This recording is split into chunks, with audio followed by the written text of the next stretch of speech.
So today I'm gonna give you a few pieces of advice on how not to screw up your getting lean fitness goals during Thanksgiving. Because we all know that when grandmama comes over with the pudding pie or whatever the hell that you eat when family gets together, it could kind of mess you up. There's a lot of peer pressure, right? And there's a lot of opportunities to go off the rails and eat a bunch of stuff that is not only going to screw up your fitness goals, your get lean goals. It's real bad for your health. I've been learning more and more about how sugar is like it feeds all kinds of disease. You gotta stay away from this stuff. So the very first thing that I would say is that if you don't eat it, you won't crave it. That's with all kinds of things, right? Like, so I'm talking specifically with like sugar. When you spike your insulin, your body then like wants more of it, right? Insulin is like a nutrient uptaker. And so when you spike it by eating sugary foods, well then your body wants to uptake more, right? So that's like the biological reasons, but psychologically, if you don't eat something, you forget what it tastes like. If you don't eat junk food, then when you see junk food, your brain don't remember what junk food tastes like, right? So there's nothing to crave. I was thinking about this the other day too. This is like a part of the reason why guys who watch a lot of porn, they struggle with lust when they see women, because their body and their brain still associate with what they see on the screen when they're watching screen sex. So all they got to do is see just like a little bare ankle, right? A little elbow, right, showing, and all of a sudden, like they're taken back to that point of watching screen sex or something like that. So it's like your body, your brain, your nervous system sort of recalls those memories, and then it comes flooding back, and you're like, you want it. It's like that with drugs. It's like that with anything, but I'm talking about junk food here today. If you go into Thanksgiving having already eaten a bunch of junk food this week, because you know how some people like they start their holidays early, right? Oh, it's Thanksgiving week. So you start eating junk food like on Monday. But if you go into it having not eaten any junk food for multiple weeks or months, because you're on your dietary grind, you're not gonna want it. You really won't crave it. You might smell it, you might see it, other people are so-called enjoying it, but you're just not going to want it. And so if you don't eat it, you won't want it, so don't worry. But that would be something that you would need to take care of weeks ago. Right now, if you're still eating junk, you're gonna want junk. Number 2, sour grapes. Oh man, this one is so good. It's a psychological trick. It's a hack.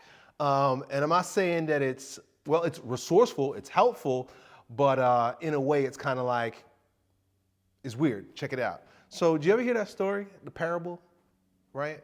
The fable about the wolf and the crow. And so there's a crow that's hanging out in the tree somewhere, right? It has some grapevines, right? Maybe it's a trellis. And there's grapevines on it, and the crow is up there eating the grapes. And the fox sees him, he looks up, he's like, damn, I'm gonna get me some of them grapes. So he tries to climb up and he falls down. He tries to jump up and he can't reach it. He's doing everything that he can to get those grapes, and the crow is up there just laughing at him, eating the grapes. And then finally, when he realizes he can't get it, he looks up at the crow and he's like, man, those grapes are probably sour anyway. And so he's kind of like, he's tricking himself. That's a cope. Another way you might call it is a cope, but copes work, right? That's why people cope, right? So you got to think of like cookies and candy and cake as if they're kids' foods, because they are, right? You got to like convince yourself that the real men don't eat that stuff, because they don't, really, honestly. Like, think about a grown man walking around licking an ice cream cone. Like, that's real effeminate. That looks real weak. Even like pink pudding birthday cake and stuff like that. Like walking around with a plate and a pink spoon, eating pie. Like, there's just something real effeminate, real childish, real immature about a man who's think about even just cookies. You ever see these guys like, just eating cookie like with like colorful sprinkles, sprinkle cookies, or M&Ms inside, embedded inside. Like, I get it. It's a drug, so it feels good to want to eat it and put it in your mouth and salivate all over it and suck it down. But you look like a big baby. You look like a big kid. I don't even like giving that stuff to my kids. Grown man eating cake and ice cream and cookies and candy, right? What are you, a big baby? So that's number two, sour grapes. Like you gotta remind yourself that like that's not worth it anyway. Just like the fox, he looks up, he's like, it's not worth it. It's not worth it. And so another thing that kind of like this could build a little bit of pride, so be careful, but it'd be helpful. If it's helpful to you and you know that you're doing it, don't be unconscious. That's the whole thing. People do things and they're unconscious about it. But if you're conscious about what you're doing and you're disdaining junk food, and you see like other men, like tonight when you eating at Thanksgiving dinner, and you see like, you know, your uncle with a plate of pie and ice cream or something like that, just nod your head on the inside and say, what a big sissy. So, you know, you keep it to yourself, right? That's why I say, like, don't make it a prideful thing. But you just reframing. It's sort of a reframe. Reframe it. And then number three, third and last tip that I'll give you is, you know, if you've made it this far with the things that I'm talking about, you haven't been eating, so you haven't been eating junk food, so you don't crave it, and you got sour grapes, you're probably not going to fall into the third trap, but a lot of people do, man. Especially if you got like family that does this. Don't take the leftovers. Don't keep leftovers home. Don't take leftovers home. Let Thanksgiving be Thanksgiving and be done with Thanksgiving. Or let Halloween be Halloween, or Christmas, or, you know, any holiday where people generally eat junk and use it as an excuse to be a degenerate. Let it be done when it's done, right? It's like that whole birthday thing I was talking about before, where people have like, you know, oh, it's my birthday week. No, it isn't, motherfucker. Your birthday is one day.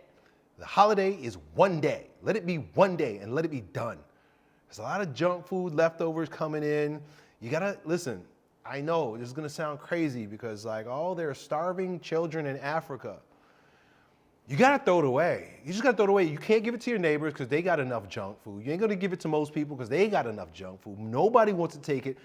Listen, if the homeless shelter won't take it, it's trash. And the homeless shelter will not take your leftovers. They simply will not. They want it to be in a canned goods. And so it's garbage, it's trash. Throw it in the trash, throw it in the garbage, throw it in the trash. Don't feel guilty about it. Like, think about it too. Like, a lot of times I notice people feel guilty about throwing away pure trash food, right? That comes from a fucking factory somewhere. Put that in the garbage and be good with it. Take it out to the curb and let sanitation take it away, right? Don't keep it in your house.